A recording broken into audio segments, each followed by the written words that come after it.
Thanks. Yeah. And I'm Rob Wade. Lived in Plumas County for about 30 years, moved here to go to Feather River College. And while I did sort of sneak away in my own way to get my undergraduate degree and my master's and teaching credential, once I set foot here, this was home. I knew it.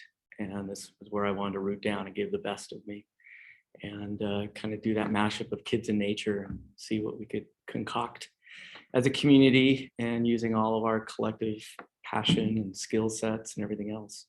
And looking at all those mission overlap points, which there are just so many, with everybody from personal missions to collective agency and nonprofit. So, and it's my pleasure to be here for sure. I was actually just looking up, the last time I presented for Plumas Audubon was in 2013. Wow. And Jerry Williams had me come in and talk about the Learning Landscapes program, which was really kind of taking flight at that time, and is kind of a bit of a foundation that holds a lot of these things too. But I'm going to get into that in my presentation. Yeah. So, yeah, you're welcome. Is there any sort of news or housekeeping you want to cover for Plumas Audubon before I jump in? We hosted a very successful Green Festival this summer and brought that back, and we're looking forward to doing more work there at Lake Almanor because we have a possible new funder, which is really exciting. And we're hoping to have another speaker in October, Colin Dillingham. He's a biologist at the Forest Service, and he's going to be presenting in October about his work with rough-legged hawks, capturing them and studying their migration patterns. So that's another event to look forward to, and hopefully we can do it in person like this. I think it's nicer to get to know everybody and speak face to face, and we'll have another newsletter coming out in October, kind of explaining how our successful field season, monitoring dogs and aspen industries and how they responded to the Dixie Fire and other fires that they've been through. So that'll be some really interesting information to share with you all. And then, of course, in the winter, we have our Christmas bird counts, which we provide with us with birders. And yeah, and also regular curriculum's been going, but being able to actually get into the classrooms and see something. I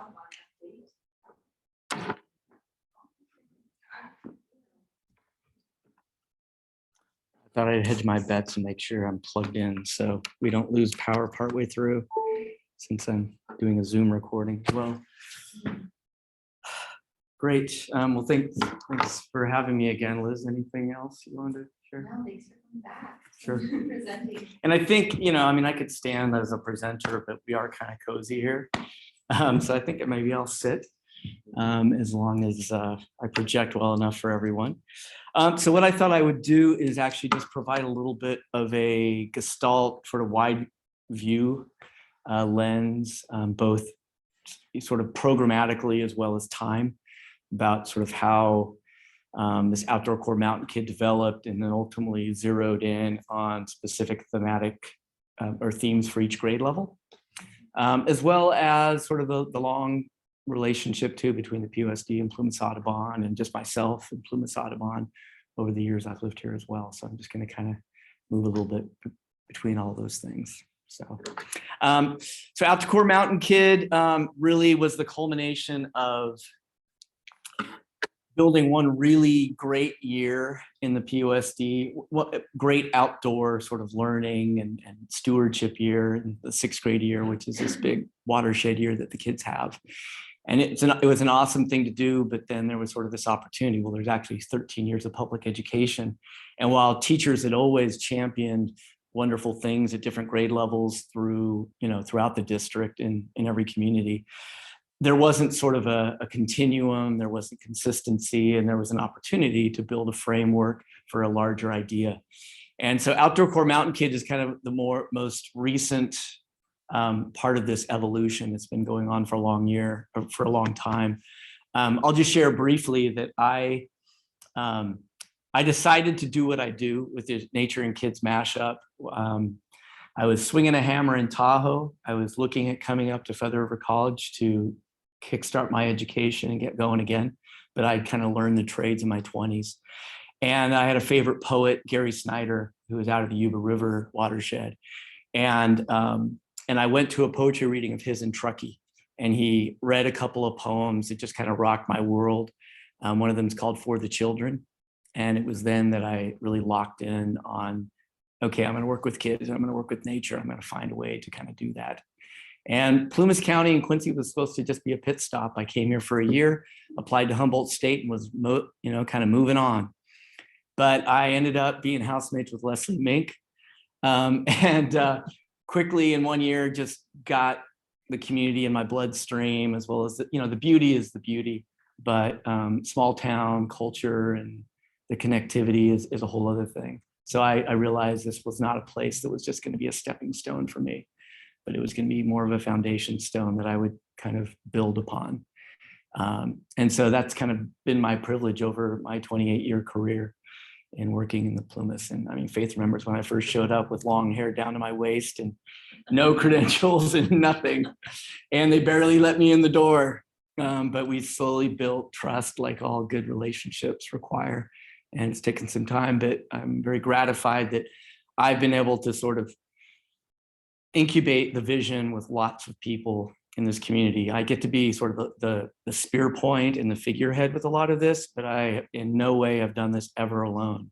It's teachers and parents, administrators, and everybody to find, how do we share this path and this vision together. And so anyway, it's a privilege to be doing this for Plumas Audubon, because Plumas Audubon has been there since the very beginning for me. As I landed at Feather River College and was a student of Jay Wright's and Mike Yost. Mike and Sally were like leading Plumas Audubon at the time, and Jay Wright was the wildlife biology teacher there. And all those people helped ground and settle me into sort of this thing that we've been doing for a while. So this, and I'm not going to actually, this is a video from Feather River Land Trust. I think you've probably all seen it. I'm just going to move on to the region. I'm a watershed geek. I love watersheds, and I think that all political boundaries should be adjusted to ridge lines. John Wesley Powell really pitched that back after his exploration of the Grand Canyon. Of course, they drew Utah and Colorado and everybody else with straight lines. But one of the things I love about Plumas County is a lot of our county boundary is a watershed boundary. It's fairly unique, and so. In my work, I actually do some support of Westwood and Lassen and Loyalton in Sierra County because they're in the watershed. But my Plumas Unified School District has me working more specifically with Portola, Quincy, Greenville, and Chester schools. This is just a frame that's important to me as an educator, because to me, it's not just about influencing human behavior. It's about how to influence the growth of children. And you can either manipulate it by setting rules and using your authority to make them do what you want to and having them memorize and do all these things that are a part of schooling. And but you can inspire their learning. And so change happens in lots of ways, including going from not knowing something to knowing something is a change.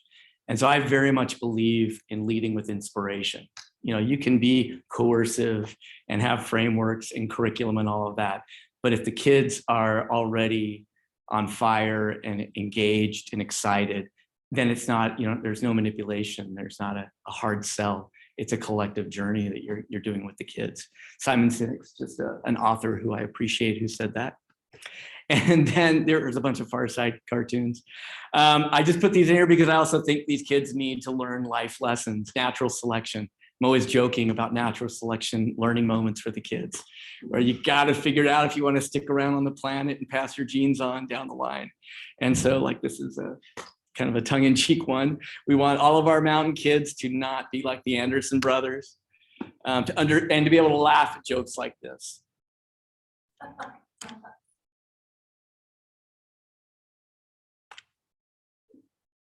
Speaking of natural selection. And anyway, I just think fun and engagement and enjoying the journey is a lot of what gets kids really engaged as well. So yeah, so I put those in there because this is about inspiration for the kids and for the mentors of kids. I've really shifted lately in my career. I don't call kids students. I just don't do it, won't do it, because I feel like I've learned that when you label someone, you don't have to approach them with their humanity first, including teachers. Even teacher is a word I use a little bit more, but they're just men and women who are in the teaching profession. It's convenient to use the label of teacher and student for what they're doing. But if you call them a teacher or student, you don't have to approach them with compassion, with humanity, and you can just lay your agenda on what they're supposed to be doing with test scores and all the other things that are a part of it. So I don't mind kind of using the language a little bit as long as we're doing it thoughtfully and consciously. And so approaching these kids from that place. And yet I do work in the public schools, and so I do have standards and all these other things. But Outdoor Core, Mountain Kid, and the 5th grade year, the Bird, kind of come from, to me, a confluence of multiple things. One of them is a new California science framework. I'm just noticing that that's a little bit off the screen. A little better. So a couple of things from the Department of Education that came out was the Blueprint for Environmental Literacy, which every grade level has science standards now, which are about kids learning about where they live and taking care of the world they live in. And that's not just unique to California, but California is a little more deeply committed to what they call the environmental principles and concepts. And so we have this new next generation science standards, which is all about making sure kids aren't just learning about science, but they're doing science. And they're doing the science of home where they live. And that, to me, that was a great gateway to take something that had, was occurring sort of loosely and organically in the Plumas Unified School District and make it a formal part of the curriculum. Hence the name Outdoor Core, is that the outdoors is not the fringe anymore, it's the core of how we approach teaching and learning. Information out there about environmental principles and concepts. Also, California, just more on a social level, as well. Actually, all 50 states have an outdoor Bill of Rights for kids that say, we believe the kids deserve to be able to swim in a creek and fly a kite. And, and those are joyful things, but people are finding that the trends where kids weren't going outside and doing these things. So it's like, well, the adults have a responsibility to make sure we have a culture and an environment that can allow for it, at least. And then just a lot of research out there has been distilled, really showing the justifications of why do outdoor learning with kids. And then Richard Louv, who many people have heard of, who wrote Last Child in the Woods in 2006, and really brought a kind of a jarring realization to a lot of people with a lot of research that kids just aren't going outside much anymore. And how do we stem that tide, change that trajectory a little bit? So he's written a few subsequent books, and he also started an organization called the Children in Nature Network. And so they have a research arm where they're looking at how nature improves academic outcomes. If you take kids outside, this is what all the research shows happens academically. And this is what shows when the kids are outside playing, what kind of benefits there are to kids growing up, as well as mental health benefits. All these things are things that people care about, parents care about them. And so this Children in Nature Network has just put a lot of money and energy into getting all the research, all the peer-reviewed articles, and bringing them down to help everyone make the argument that we need to put more instructional minutes and more time in a child's life to being outside for all of the things that come out of it. And so all of these external things that are going on, and the books being written and the research being done, just sort of distilled down to sort of this opportunity to create more of a K-12 continuum in Plumas County, so that there wasn't just one really exciting year related to the outdoors, but we could build 13 of them. And so Outdoor Core Mountain Kid is primarily focused on K-6. There's a lot more flexibility in the curriculum, kindergarten through 6th, than even in 8th grade, before they get into those classes that now matter for college, and everyone's a lot more sort of, they approach curriculum instruction much more concisely and tightly, and for good cause.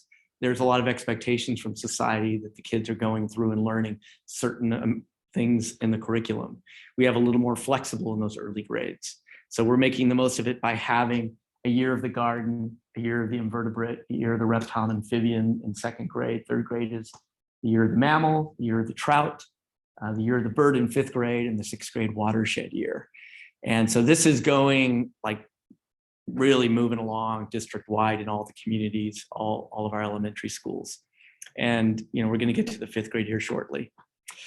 So a couple of things as an educator that that I really do. There's this PBL is a acronym, or an abbreviation that people have mostly used for place-based learning and project-based learning. But this gentleman, Jerry Lieberman, who is a colleague of mine that I work with, came up with this 5 PBL idea that we want programs that emphasize the place where the kids live, the phenomena happening right outside the door, not far away, but right outside the door, real problems and issues that are going that the kids can problem solve, which is really where engineering comes into the curriculum. It's not about building toothpick bridges. It's about looking at real problems and solving them. That's what engineers do. And so kids can be problem solvers. They're actually natural problem solvers, as we know. And then project-based learning, where kids take a real life project and take it from a question and an idea and build it all the way through to completion. And then partners, which is very much about sitting here in this Plumas Audubon Society meeting, because we don't do any of this alone. What makes it authentic and makes it community-based and real is the kids are interfacing with people in the community who care about them, care about the environment, but then also maybe have other points of specific mission and caring. Well, does that entail looking in this county at things that the Fire State Council, the Firewise Council, et cetera, talking about trees and taking care of stuff? Well, yeah. So a lot of this ties to, I love the science. It's not everybody's fully aware of this particular little subset. It's all just about the timing of cycles as we go around the sun every year.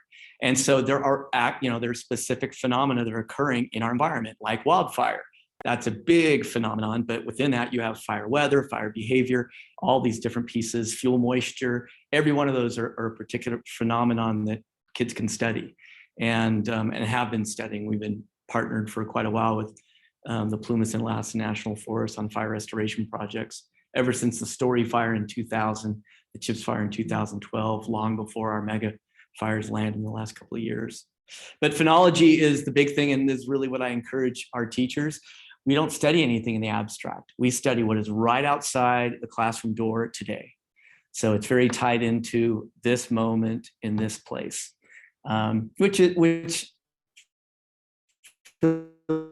exciting. You don't have to go digging or imagine anything. It's right in front of you.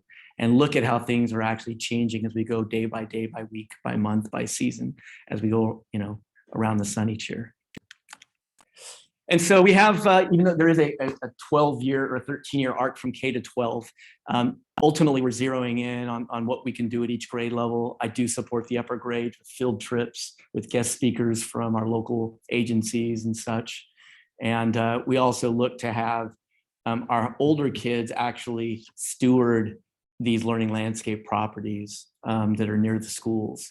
So they're maintaining the trails. They're going out and working with the Feather River Land Trust to deal with the weeds issue and the beaver issue out on the Lenhart Ranch and anything else, as well as turning every school into a fire safe school and those kinds of things. So really looking at the issues and the phenomena that are a part of it. And so, as I mentioned, we have all of these grade level years. And the 6 first sort of primary and intermediate years culminate with 5th grade before they move into 6th grade and watershed. There's a picture of Chester Elementary School, who had their quilting community make a quilt for each grade level outdoor core year. And there's the 5th grade one right there that if you can see it, I have hanging on that little divider. Borrowed that from Chester. And so they actually, every weekly assembly, when they march down the halls, they carry their little outdoor core banner and they represent for their year and for their school. They actually rewrote their school song, so it's more outdoor and nature based. And so a lot of really cool things have come out of this outdoor core innovation. And Chester actually was my piloting school. They helped me figure out what was workable and not, and did a lot of extra lifting work around it so that we can get more moments like this where the kids are getting out, having a good time, no matter where they are. These kids right here are all juniors right now at Quincy High. That was an earlier grade. And so ultimately we have partners in for all of our grade levels and all the way through.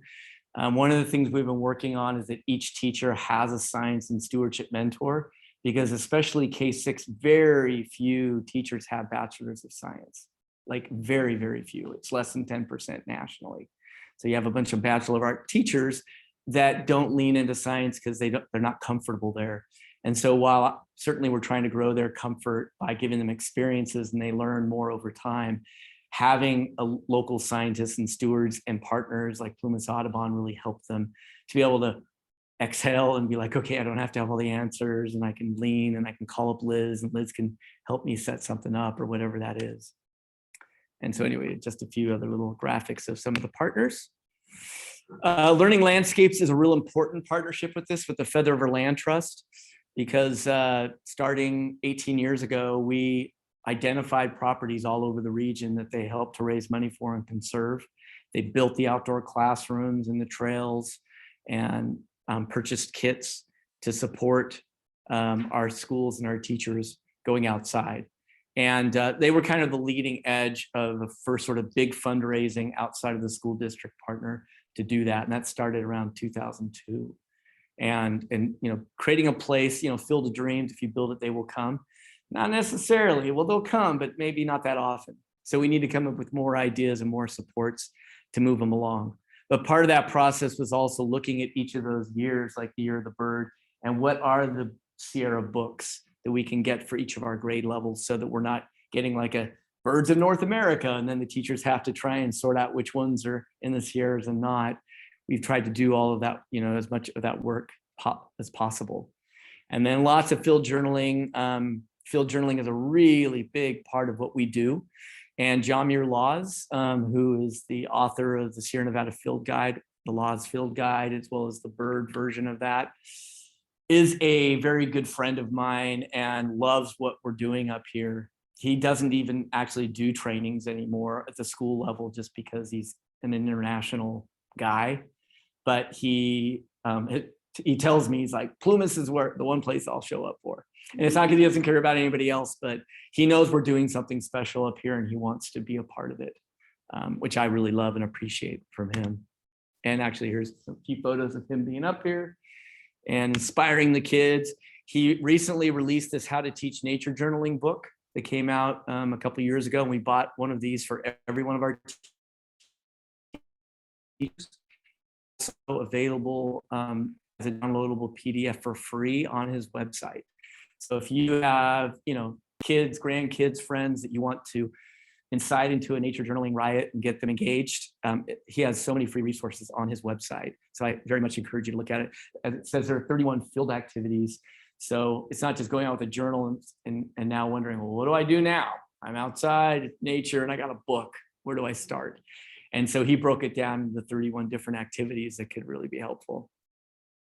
And so here's a bunch of field journals from PUSD kids through years of using the 3 languages, pictures, words, and numbers, to take what they see, what they observe, and express themselves on their page. And it's just really been fun because kids start doing this in kindergarten. So we're watching their ability grow as they go through the grade levels. And hopefully are getting quite good at taking their brains and their experience and translating it into really kind of an expression, a portfolio that anybody can look at and see what they're thinking, what their questions are. And this was like an icicle study. And just fun being outside in all seasons doing field journaling. It's not the only thing we do, but it is a primary tool that we use all the way through. And it's exponential because, as I like to tell the kids, there is only one September 8th, 2022 ever. After this day is done, it's gone. So you got to grab it. Like, what's going to happen today? It may never happen again, ever. So if we don't go out there and we don't see it and document it and take it in, we may miss the moment, and you may discover something no one's ever thought of or seen or felt before. And so that's a lot of this, is just getting the kids out and having them have those encounters. and exploring. And, you know, I'm big on play, like journals are in their backpacks and they're having the wild free play time too. But there's a time to kind of rein it in, focus in, document, and then, you know, go out there and frolic.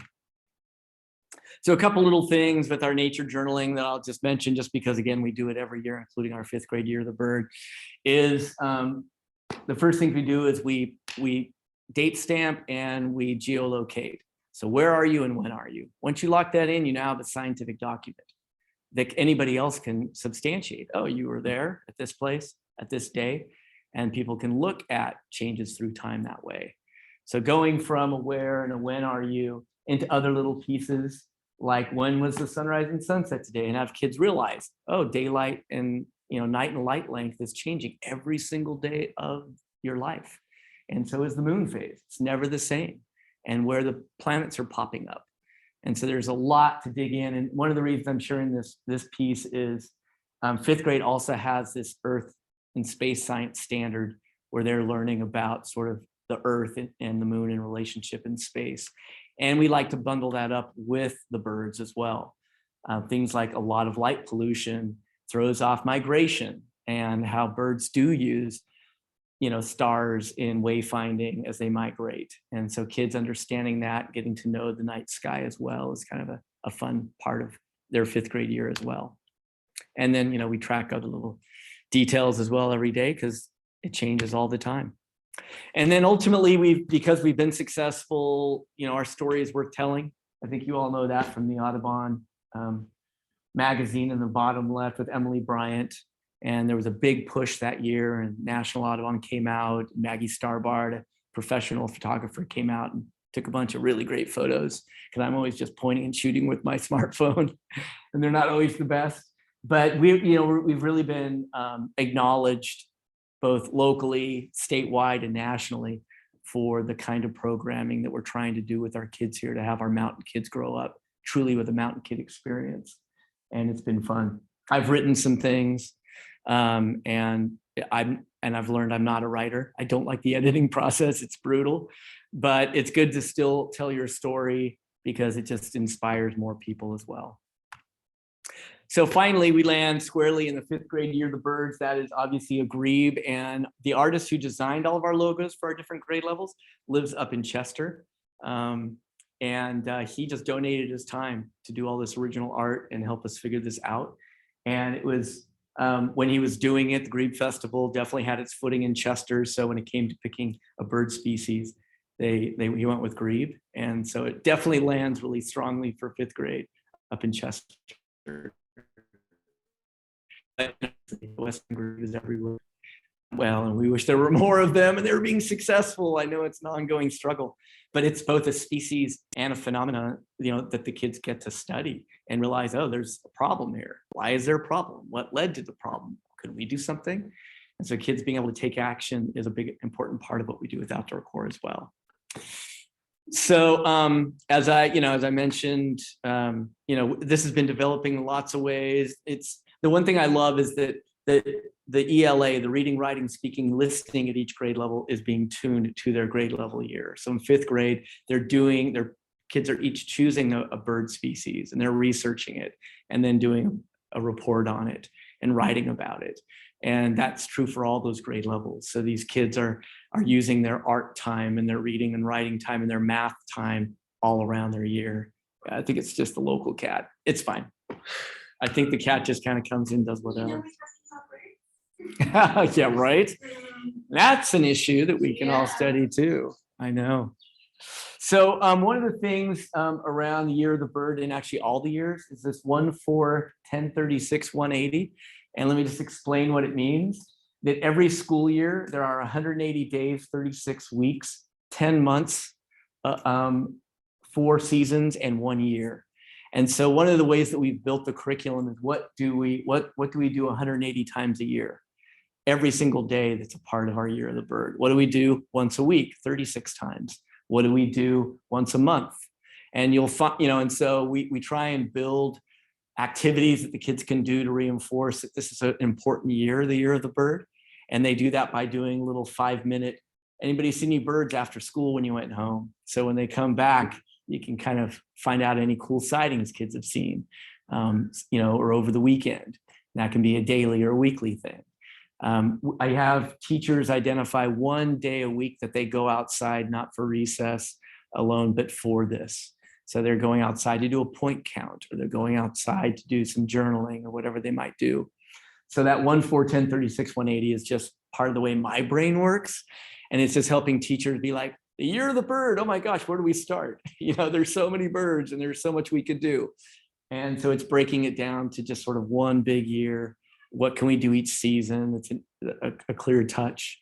And so this is a little sort of breakdown of like those months and those seasons and kind of what we do. When we start, we're launching and inspiring the kids. And then we're building the foundations in September as we move into the migration season. And that's kind of funny. And then, we get into identification, and the Christmas bird count in December is part of what we do. And then we do like doing the great backyard bird count in February. And then we like doing a big day in May. And so all the way through with Plumas Audubon, not just who has been on the board or who the education person has been while there have been education people, it's the volunteer group that's a part of Plumas Audubon that are also showing up and helping. Because a lot of these teachers, while they are getting better all the time at this, teachers retire, we get a brand new teacher and we're starting all the way over when that happens. And, and they don't even need a volunteer that knows everything, but a volunteer who knows how to focus binoculars, and a volunteer who can just help to like take, all the possibilities of birds and bring it down to a few possibilities as they move through the year. And so that's, again, in sort of more of a bigger concept, that's sort of like the way we would break down sort of those months of the year and the things that we're focusing on. We're just exploring, asking questions, studying, going through lessons, learning all those things in the early years. But at the end of the year, we want to take action. We want stewardship to be the result of this. I'm a strong believer that knowledge is not power, action is power. Knowledge can be impotence if you learn a bunch and then you don't get a chance to do anything about it. So we want these kids to believe they can act on their knowledge and they can act on what they care about. So their actions could be community education, where they're going out and they're teaching other kids in the school or other people in the community about what they're doing. Or their action might be a restoration project. There's lots of possibilities of what all that might look like. Yes, please. 10 is how many months that the school year kind of covers. And yeah, it's like we do touch summer when we start the year and end the year. And we don't get to like totally settle in. A lot that occurs in the summer, with all the nesting birds and the young coming out that the kids don't get to see. Is the days of the school year. Yeah. And so I'm just kind of highlighting a little thing here. Over my 28 years here, I first knew Mike and Sally, who were very active board members, really kind of carried it in the early years. And then Daryl and Darla moved here, and Mike and Sally backed out, and they said, "Oh, there's some young blood. Let's let them take it." And this is before anybody was ever had a paid sort of opportunity with Plumas Audubon in those early years. And then David Arsenault, of course, changed a lot of that, both with fundraising and writing RAC grants and everything else. And it was during David's time that he brought Jerry and Terry on. And I wrote down my last Plumas Audubon presentation in 2013. But in 2010, I started doing some things with Jerry and Terry.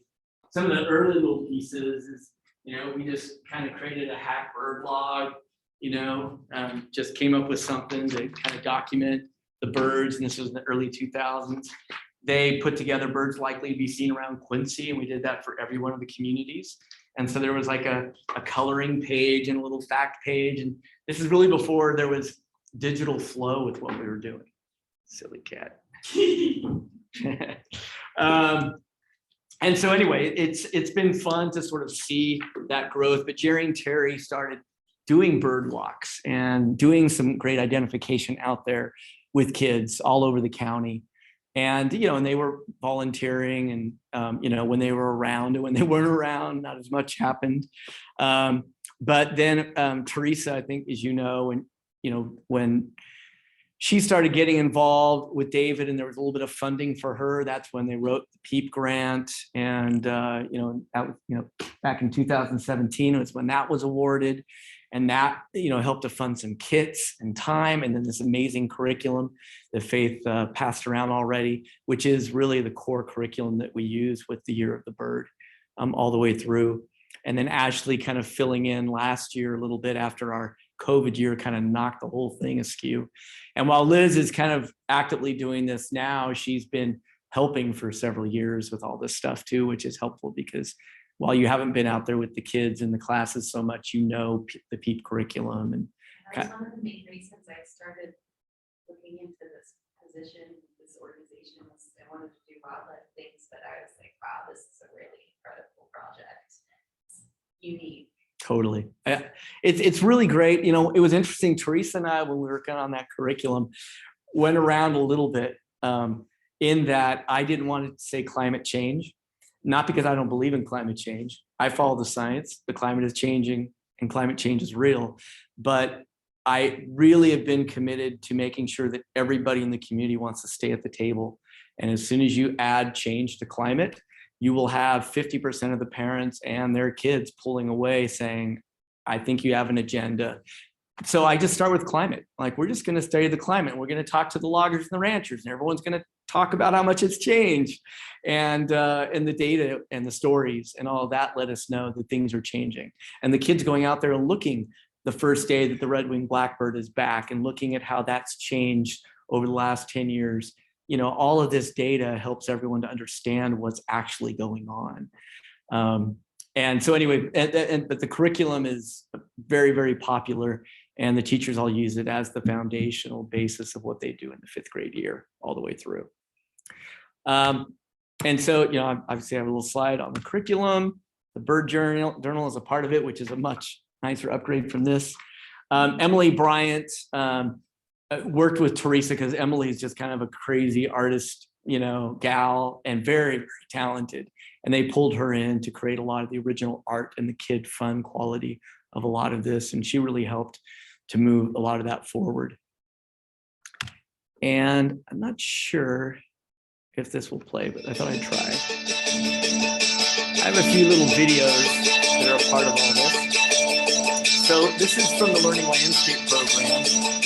I worked with Colby Elliott, a former student up in Chester, who's now a videographer. So this is Portola.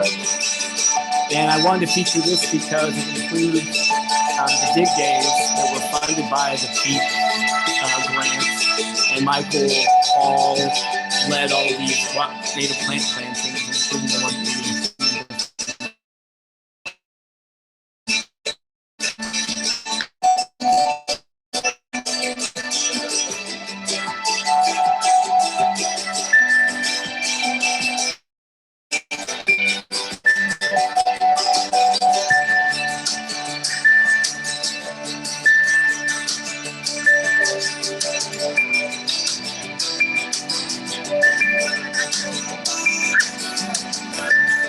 These kids are all sophomores this year.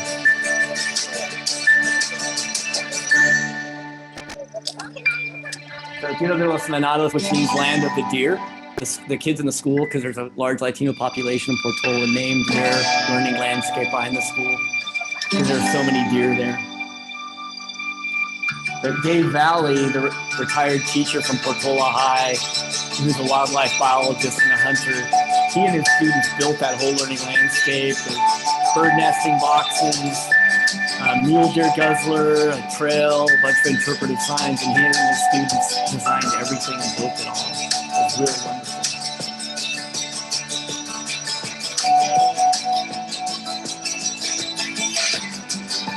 So we have one of these videos for every community, but this is the one that featured the dig day that I wanted to highlight.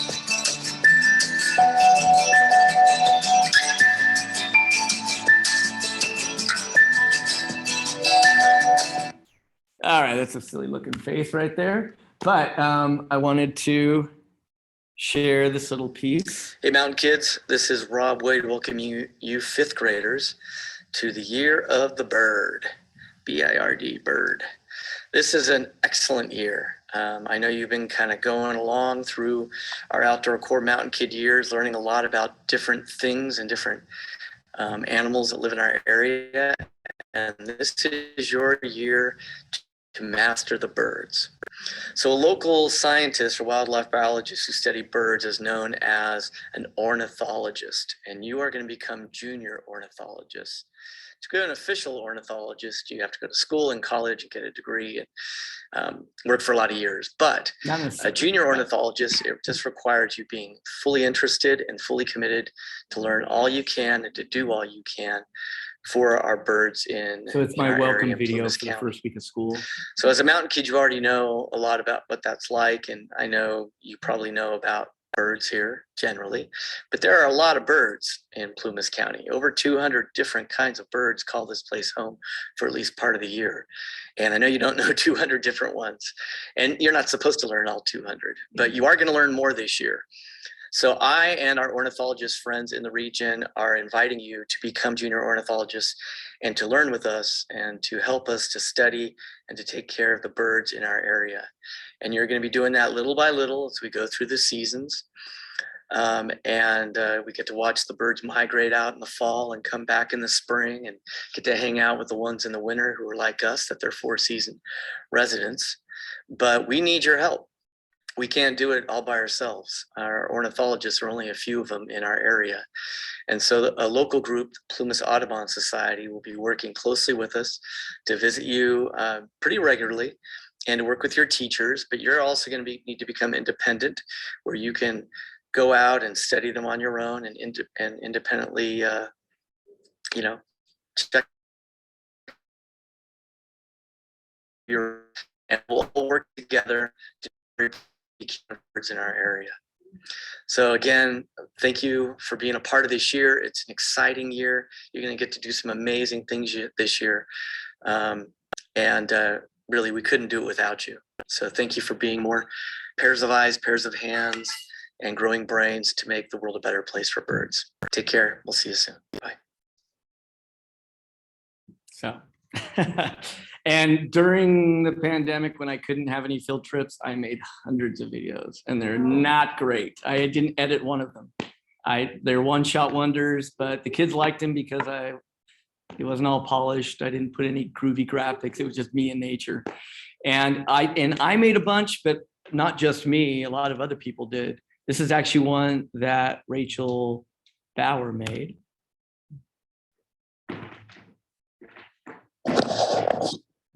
Hi, my name is Rachel Bauer. I'm a wildlife biologist for the Forest Service. And today I'd like to show you an animal whose name you probably know, but you've probably never seen, the California spotted owl. The name spotted owl comes from the spots on the breast.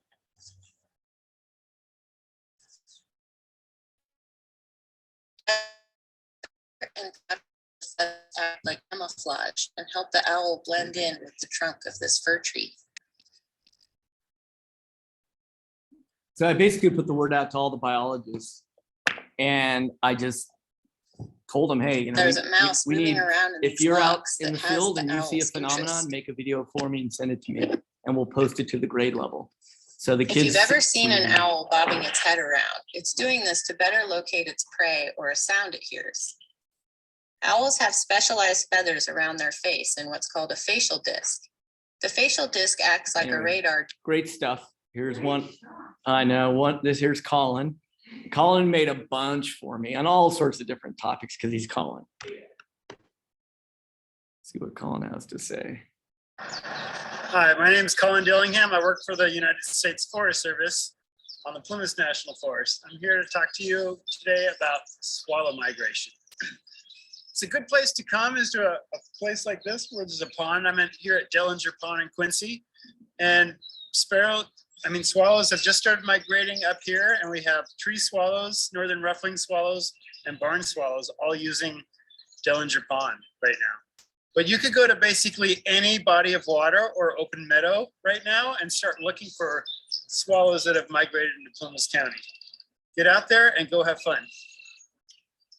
So one of the things that we do, so I have these videos plugged in certain weeks of the school year. It's like, okay, this is when the swallow migration is going to pop. This is where we'll put in that video.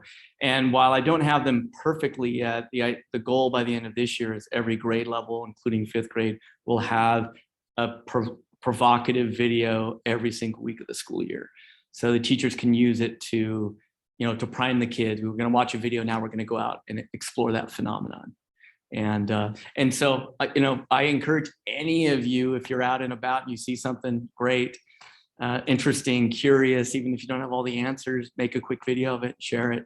It'll become part of this huge, library of videos that we're curating for the kids and for the teachers. Here is another one that Ryan Bauer made. And then I'll show you one more. Anyone know what that is?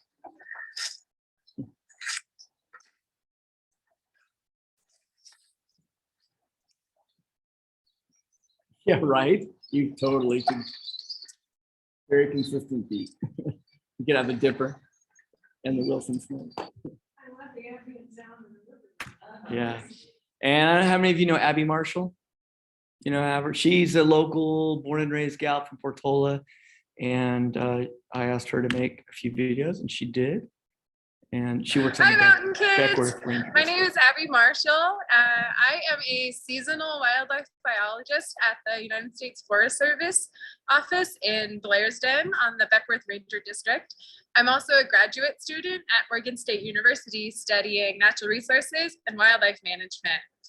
The thing I wanted to talk about today is migration, because it is spring right now, and so we're starting to see a lot of new animals coming through. You might have noticed a lot more birds recently, and that is because during the winter, some species leave here and will go somewhere else, either thousands of miles to Mexico or South America, or just couple 100 miles down into the Central Valley or some other places in California. One of my favorite species out here is the peregrine falcon. And we have managed to find out where some of ours migrate to. Some will go to Mexico, some will go to Central America, others keep going farther south to South America, and they'll go there in a matter of days, and then they'll come back in the spring.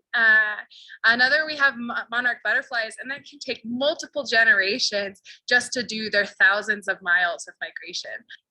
So anyway, I just really appreciate, and the teachers do too, having lots of faces like, oh, here's somebody else, and people wearing different hats, offering these up. I had another person, a biologist for Collins Pine, who made quite a few for me as well. But I definitely welcome anybody, any citizen scientist that wants to make one of those videos. I think it's wonderful for the kids to see so many people working in this area. Yeah. Because they might not see that in life. That's really cool. Well, and the thing that hasn't really happened yet, but I'm asking the teachers this year, is for them to make videos.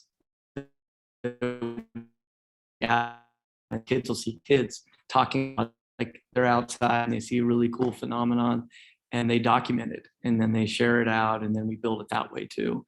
So I'm looking forward to seeing some of that. So 5th grade year of the bird. These are just a few 5th grade specific photos that I pulled up of kids being out and journaling. This is Sierra Carmichael Elementary School up at Lake Davis. This is them in Sierra Valley. We all know that when you bird from a vehicle, you don't scare them away as much, but when a big old yellow bus rolls up, it's kind of interesting. So keeping that a little bit where it is. This was actually, we were keeping, that was actually Christmas bird count. And I was just having the kids help me with our hawk count because the raptors are so prolific in the wintertime. And so the Searoy Carmichael Elementary School kids in Portola do the Christmas bird count with me, as Liz knows. Liz and I have kind of tag team while the kids haven't been in the mix for a few years, but I'm hoping this Christmas bird count that we get those kids involved to, and I basically substantiate their data because, they're still learning identification and they could think it could be anything, but it's fun. And the kids, know they're a part of collecting science that is being used and that inspires them. And I really love that about eBird.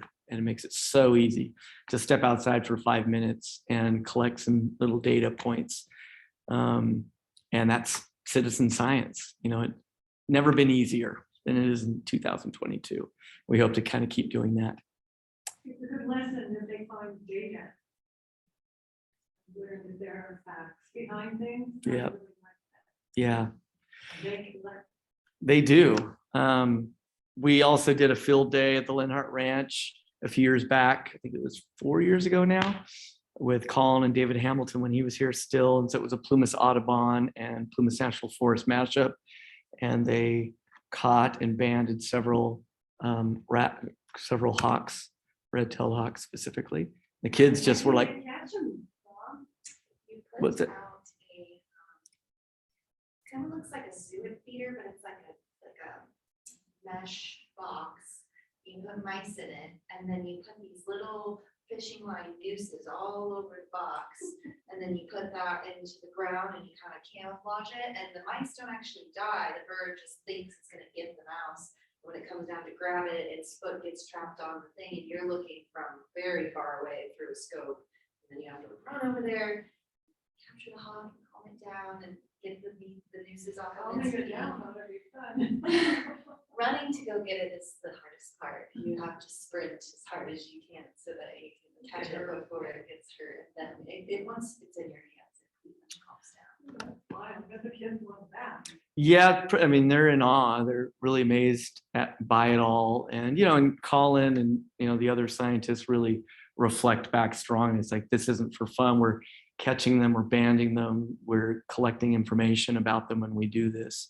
But I mean, they even let a couple of the kids release the hawks. And, of course, that's very memorable. We put up a few bird nesting boxes there at the Linhart Ranch, which was our hosting spot. And then we moved over to another site because kids couldn't come out to the Linhart Ranch, and did a little bit of, again, they were measuring the wingspan and kind of went through their documentation process. So we definitely believe not just in learning about and being out there identifying, but, and even collecting data, but then using all of that engagement and understanding and care to do something. And that's an important part. A lot of native plantings is a part of that, just increasing habitat with native plantings. We have done some bird nesting boxes, but that's not the end all be all, is to put bird nesting boxes everywhere. The kids are engaged by it. And obviously there's a lot of bird nesting boxes out there that aren't designed well. So working with our local high school wood shops who will fabricate all the pieces and then come in with the fifth graders and they assemble, and then they'll take one home so that they can do something at their own home. And the idea is we do a lot of things on the campus and learning landscape, but we want the kids taking action right in their neighborhood and where they live too. So this all sort of spreads out. And yeah, just being out and taking action, putting up wood duck boxes and all sorts of things while we're out there in all of our communities. This is actually not from a fifth grade trail stewardship of this picture. They're all their PPE, their personal protective equipment. And endpoint, we're all the way back to our fifth grade outdoor core mountain kid year. And, I really love it. I will say, I was playing around with calling it outdoor core or calling it mountain kid, and I couldn't make up my mind, so I called it both. Because basically outdoor core is the strategy with the schools and the teachers, but mountain kid is the identity that the kids have. And they totally buy in, they love it. They want to be mountain kids. One thing I just added this year is what I call mountain kid miles. So the teachers are keeping track of all their hikes and adventures, like they counting steps. And when the kids reach 1 mile, they get a little mountain kid mile sticker for 1, then 10, 100. And the idea is, and the kids are actually kind of getting obsessed with it. I'm a little too worried about it. It's like, I don't want to be overly stickering, because stickers have a bit of a footprint too on the planet, but it so inspires the kids to earn a sticker for going a distance. And then we're also doing a mountain kid feet thing, so that they're also, when they get to 1,000 feet of elevation, because it's the thing the kids like to do least, is going uphill. But when they know they're going to get a sticker for doing 1,000 vertical feet or whatever, they're a little more into it. So there's lots of ways that we kind of work into this, inspire the kids, get them engaged, keep them engaged. And, and really, my goal is not just lifelong learners, but lifelong stewards. So that we're graduating kids who understand the world they live in, they care about the world they live in, and they know that they can take action no matter what job they have in the world. They are a citizen and a steward of the place. And that's the happily ever after kind of thing that we're all pushing towards, and that we get closer because we have Plumas Audubon helping our 5th grade year, the bird. I mean, really, it makes a huge difference having an organization as the support for the year. Because some of my years, I just have to work with individuals for I don't have an entomology organization in Plumas County. So Feather River Trout Unlimited and Plumas Audubon are my 2 big sort of nonprofit support points for grade levels. And it makes a huge difference. And 5th grade has always been a success because of that. So thank you to all of you as members and as employees and as board members for all that you've done and all you continue to do to make this this particular year a success, and growing up in Plumas County a great thing. Yeah.